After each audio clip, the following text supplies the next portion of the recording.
My marriage did not end when my wife kissed another man. It ended several hours later, when Natalie sat across from me at dinner and smiled as though her afternoon had been completely ordinary. She asked whether I wanted more wine. She laughed at something on television. She touched my hand with the same easy familiarity she had used for 6 years, and I felt nothing unusual because I still believed I knew the woman touching me. That changed when I went into the garage. My name is Elijah Hale. I was 38 and worked as an operations director for a regional construction supplier in Greenville, South Carolina.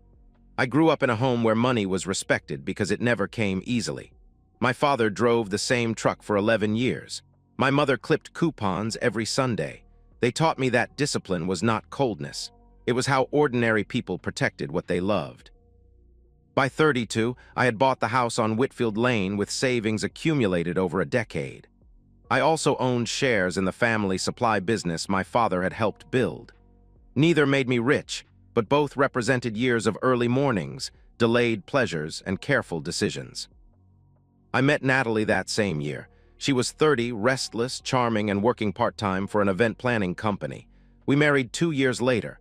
By our second anniversary, she had stopped working. First came interior design classes, then an online boutique, then wellness retreats and expensive equipment. I funded every new beginning. None lasted. I never resented supporting my wife. What I noticed too late was that gratitude had slowly become expectation. Before the wedding, my father insisted on a prenuptial agreement. It protected my premarital home, business shares, and separate investments. It also contained clauses covering infidelity and deliberate misuse of marital funds. Natalie signed it lightly. "I'm marrying Elijah, not his balance sheet," she told my father with a laugh. My father nodded, but he replied seriously, "Then the agreement should never matter." The scratch appeared on a Thursday. Natalie came home around 6:30 and mentioned a white graze along the rear passenger panel of her car. She guessed someone had clipped it in a supermarket parking lot. After dinner, I inspected it and remembered the dashcam's parking surveillance feature. I removed the memory card and opened the latest files on my laptop. The camera had not captured the moment the scratch occurred, but it had recorded where she had driven that afternoon. There was no supermarket. The footage showed Natalie traveling nearly 50 minutes outside Greenville, turning onto a wooded road and stopping beside a timber cabin. A tall man stepped off the porch and approached her with the confidence of someone who had done it before. Natalie got out and met him halfway. Then she put both hands around his neck and kissed him. I watched once in disbelief, once in fury, and a third time in complete silence. During the first viewing, my mind invented explanations faster than I could reject them. By the second, those excuses collapsed. Heat climbed through my chest. On the third, the heat disappeared and something inside me became cold. The worst part was how natural she looked. I copied the footage onto 2 encrypted drives and returned the memory card before she noticed. That night, Natalie sat beside me and showed me paint samples for our bedroom. "Do you prefer the lighter green or the darker one?" she asked. "Either would look good," I answered. Before bed, she kissed my cheek. "I spent the afternoon shopping with Caroline," she said casually. I looked into her eyes and replied, "I hope you found what you wanted." Caroline had never been in the car. For the first time in our marriage, the truth belonged only to me. Between midnight and 3, I imagined turning on the lamp, placing the laptop between us, and forcing her to watch the footage. I wanted the shock on her face. I wanted one clean moment in which she could not lie. But confrontation would give her information. She would deny first, minimize second, cry third, and spend the rest of the night deleting whatever I had not found. She would warn the man, erase messages, and reshape her story around the limits of my knowledge. By morning, she might be presenting my anger as the real betrayal. So I stayed still. Knowledge was the only advantage I had, and I refused to trade it for emotional relief. On Friday morning, I kissed her goodbye and left at my usual time. From the office parking lot, I sent a message asking whether she needed anything from the store. "Just you home safe, handsome," she replied. I stared at those words until they stopped looking affectionate. At my desk with the door locked, I reviewed the footage. 3 digits of the cabin number were visible. I searched rental listings until I matched the timber frame, gravel drive, and tree line. The black SUV behind Natalie's car had a partially visible registration plate. I recorded every detail. That afternoon, I called Daniel Bell, the attorney who had prepared our prenup. I described the situation carefully and asked whether dashcam footage could be used in family court, whether I could legally track a vehicle registered in my name, and what would prove misuse of marital funds. Document facts, Daniel advised. Do not threaten anyone, enter private property, or publish anything. Most importantly, do not let anger turn a strong case into a weak one. Before ending the call, he added, "When you are ready to stop speaking hypothetically, come and see me." That evening, after Natalie went upstairs, I placed a GPS tracker beneath the car I had purchased and registered in my name. For the next 12 days, the tracker showed nothing suspicious. Those days changed me more than the footage had.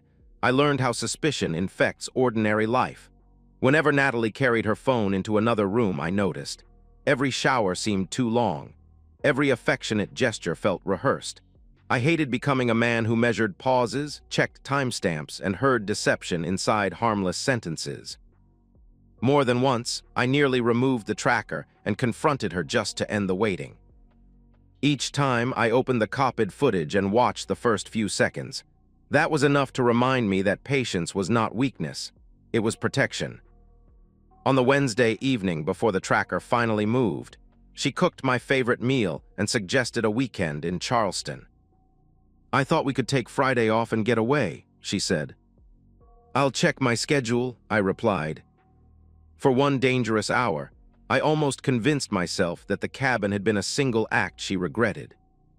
The following afternoon, exactly 2 weeks after I found the scratch, I was leading a meeting when my phone vibrated. The tracked car had left home. I watched the route update beneath the conference table. Natalie took the same highway, the same southern junction, and the same wooded road. "I'm not feeling well, so we'll finish this tomorrow," I told my department heads. I parked several hundred yards from the cabin and entered a public forestry trail that ran behind the rental property. The listing map had shown the trail clearly, allowing me to observe the rear of the cabin without crossing its marked boundary. Through the trees, I saw Natalie's car beside the black SUV. Then I heard her laugh. It was open, careless, and intimate. I remembered hearing that same laugh on our second date and thinking I would spend my life trying to earn it. Now she was giving it to another man. I stood between the trees, while the last part of me still hoping for an innocent explanation finally died. Then I moved closer along the public trail, toward the rear window. I stayed on the public trail and moved toward the back of the cabin, careful not to cross the low boundary markers separating the rental property from the forest. A curtain covered most of the rear window, but one edge had slipped aside. From the trail, I could see part of the living room. Clothing lay across the floor. A wine bottle stood open beside 2 glasses, one tipped onto its side. I had seen enough. For several seconds, I fought the ugliest instinct I had ever felt. I wanted to cross the boundary, break through the door, and make the man inside understand exactly whose life he had entered. I wanted Natalie to see that the husband she considered predictable could become someone else. Then Daniel's warning returned to me. Do not turn a strong case into a weak one. I stepped back and documented only what could be seen from where I lawfully stood. I photographed the cabin number, both vehicles, the SUV's full registration plate, and the time displayed on my phone. I recorded a short video showing the property and the 2 cars together. I captured nothing explicit and never entered the cabin grounds. As I started back toward the road, voices drifted through the partly open window. Then Natalie mentioned my name. I stopped. "Elijah will be at the office until at least 6, she told the man. "His schedule never changes." The man asked, "Do you think he suspects anything?" Natalie laughed softly before replying, "No, Elijah is too loyal and he's too afraid of starting over. Her words did not hit me like a slap. A slap is sudden and hot. Her words entered quietly and stayed. In one sentence, she reduced every sacrifice I had made to cowardice. My loyalty was not love to her. It was a weakness she believed she could exploit. The man, whom I later identified as Evan Cross, asked, "How long are you going to keep pretending at home?" "Until I'm ready to leave on my terms," she answered. That was the moment my grief hardened into purpose. I returned to the roadside where both vehicles were parked near the cabin entrance. Anger overruled sense for less than 2 minutes, using a small valve tool from my jack. I removed the valve cores from the tires of both cars. Air hissed into the quiet woods. The sound satisfied something primitive in me. Then it frightened me. I had gained nothing and created a careless act that could be used against me. Before either of them came outside, I returned to my car and drove directly to Daniel's office. This time, I did not speak hypothetically. I showed him the dashcam footage, tracker history, cabin photographs, and account records I had begun reviewing. The earliest unexplained cabin-related charge was 14 weeks old. Additional restaurant payments, fuel purchases, and cash withdrawals matched dates on which Natalie had given false accounts of her time. "This is substantial evidence," Daniel said after reviewing it. "The affair provision is relevant, and the spending records support deliberate misuse of marital funds. Your premarital property remains protected." Then I admitted what I had done to the tires. Daniel's expression hardened. "You are building a clean case," he replied. "Do not give her a reason to describe you as unstable. There will be no more tampering, no contact with Evan, and no confrontation unless we prepare for it first." "You're right," I answered. "It won't happen again." Daniel began preparing the divorce petition and a request for temporary possession of my premarital home. He also asked whether I wanted Evan's wife, Dana, informed through lawful channels. "She deserves the truth I wish someone had given me," I replied. Before leaving his office, I called Natalie. "I'm feeling ill, so I left work early," I told her. "Will you be home soon?" After a pause, she answered too brightly, "Of course, I'm just finishing something." "Could you make soup when you get back?" I asked. "Yes," she replied. "I'll be there soon." I ended the call and looked at Daniel. Natalie believed she was racing home to protect a lie. She did not know the divorce papers were already being prepared. The house on Whitfield Lane was silent when I returned that Thursday afternoon. I stood in the kitchen and looked at the life Natalie and I had assembled. Copper pans she had selected, a framed print we had debated for weeks, a small succulent on the windowsill that I watered because she always forgot. I had spent years believing those objects represented a shared life. Now they looked like evidence from a room where something had happened. Daniel had given me instructions, and I followed each one. I changed passwords on accounts held solely in my name. I froze the additional credit card issued to Natalie on my personal account, then photographed the statement and documented 3 more charges connected to the affair. I did not touch our joint checking account. I made an inventory of furniture, electronics, jewelry, and artwork, removing nothing and time-stamping every photograph. The purpose was not to leave her without access to money. Daniel had warned me against that. The purpose was to stop new charges on my individual account and prevent either of us from later claiming that property had disappeared. Then I entered our bedroom. I took Natalie's largest suitcase from the wardrobe and packed clothing, toiletries, her passport, personal documents, and jewelry she had owned before our marriage. I folded everything carefully. That surprised me. I had imagined rage would make me careless, but every item carried a memory I was not ready to handle roughly. The gray cardigan from winter evenings. The dress she wore on our Charleston anniversary. The scarf my mother gave her at Christmas. I placed the suitcase beside the front door. I did not change the locks. Daniel had made it clear that ownership of the house did not give me permission to remove Natalie by force before a court ruled on temporary possession. At 3:30, he emailed the completed divorce petition. I printed it with selected photographs, relevant prenup clauses, and a summary of the 14 weeks of documented spending. I sealed everything inside an envelope and left it on the living room table. Then I called Natalie's parents. Her father answered. I have documented proof that Natalie has been having an affair and using marital money to support it, I told him. I'm filing for divorce. She may contact you tonight, and I wanted you to hear the facts before that happens. After a long silence, her father asked, Elijah, are you certain? Yes, I answered. I wish I were. A little after 4, Daniel called with new information. Dana Cross had acted quickly. Using only the dates and location information Daniel had lawfully shared, she checked devices and accounts she jointly accessed with Evan. She found months of messages between him and Natalie. They discussed leaving both marriages, Daniel explained. They also discussed what each of them hoped to obtain financially before filing. So the affair was part of a plan, I said. That is what the messages sug. Est, he replied. Natalie believed she could challenge the prenup by alleging emotional neglect and financial dependence. Do not reveal everything immediately. Let her give you her version before you show her the messages. The affair had not simply been a betrayal. It had been a business plan, and I was expected to provide the capital. Natalie called around 5:30. Caroline is having a serious anxiety episode, she said. I need to stay with her for a while. I hope she's safe, I replied. Come home when you can.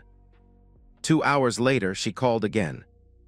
The car has developed a problem, she told me. Roadside assistance is trying to fix it. Do you need me to collect you? I asked. No, she answered quickly. It's handled. The tracker remained fixed at the cabin. I understood that the flat tires had delayed them, but Natalie still believed I knew nothing about where she was. Midnight passed, then 1 o'clock, then 3. I sat in the armchair facing the front door, surrounded by the quiet of a house I once considered secure. At 4:30, Daniel sent another message. Dana had changed the code on the smart lock at the home she shared with Evan and moved his packed belongings into the garage. She had also alerted his business partners to possible company charges connected to the cabin. Whether Evan challenged her actions later was now a matter for their lawyers. At 4:57, headlights crossed my front window. A taxi stopped at the curb. Natalie stepped out carrying one broken shoe. Mud covered the side of her bare foot, probably from walking down the gravel drive after roadside assistance had taken the disabled car away. I straightened in the chair. The envelope waited on the table. The suitcase waited beside the door. I waited for my wife to choose her first lie.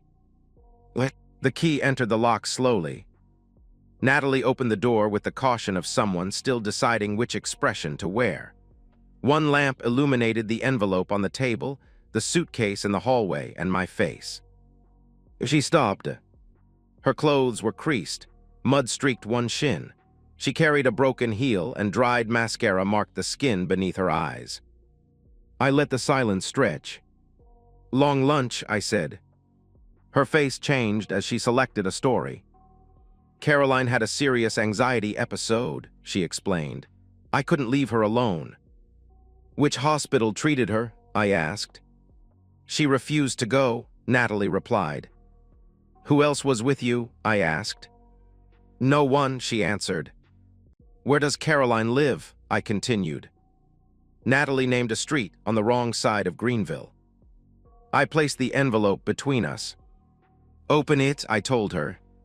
She stared at it, then tore the flap. The first page was the divorce petition. Behind it were cabin photographs, a dashcam still, a 14-week financial timeline, tracker records from the previous 2 weeks, highlighted prenup clauses, and credit card statements. These photographs prove nothing, she said quickly. You followed me, this is insane. There it was, not remorse, counterattack. I documented 6 cabin visits supported by charges, messages, or location records, I replied. Today was the only one I followed. It only happened once, she insisted. You're twisting everything. I pushed the timeline toward her. Then explain 14 weeks of payments and messages, I answered. Natalie changed direction. Evan pursued me when I was lonely, she said. You were never here, you cared more about work than us. You told him I was too loyal and too afraid to start over, I replied. The room went still. She had not expected me to hear that. I placed the printed messages beside the petition. Her chosen meeting dates, descriptions of my schedule, and discussions about challenging the prenup by alleging financial control. The color left her face. Then she cried. The tears were real, and watching them hurt more than I expected.